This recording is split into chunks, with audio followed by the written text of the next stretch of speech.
I see the world as unformed clay, with imperfections in need of attention, as a work of art yet to be molded, waiting to take shape. I see my hands as a vessel. My mind sketches a rough draft that was inspired by my heart. My mouth is like a tool chest, with words and inflections not limited to structure, with stories and metaphors, with truth and fiction. I see a way to leave an impression. Not like the footprint in the sand, but like a meteor crater stamps the earth. I have a vision that will change people's lives like a child impacts a mother's life at birth. It's measured by the smallest of scales. It's counted as a single number. It begins at a molecular level, yet the difficulty to start its perpetual motion is harder than lassoing the moon. Or else I think it would have happened by now. I don't think I'd be standing here talking to you. You see, there are thousands of issues we're aware of, yet none of us do anything about. They unanimously register as thought, but few of us speak out. It's blocked and suppressed. Nobody cares. It doesn't affect them, and the lack of action speaks for itself. We can't wait for one person to change the world. What a foolish expectation.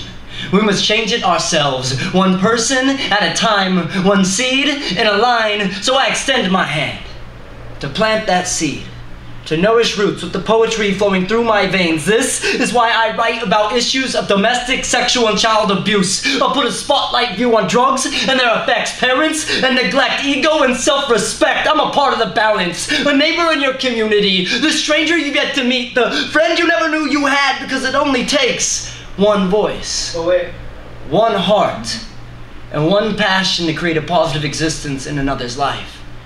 It's the power of one. That one can influence 100. That 100 can spread amongst thousands. The domino effect of selflessness can infect a negative mind. It can cure the excuses used for our lack of trying. So step outside your zone of comfort. Unite the community with random acts of kindness. Tell a stranger to smile, or smile at a stranger. This is the beginning of addressing the problems we see, instead of ignoring those in need and turning our back on what we think doesn't affect us, but in reality it actually does. The shaping of the clay must start with you.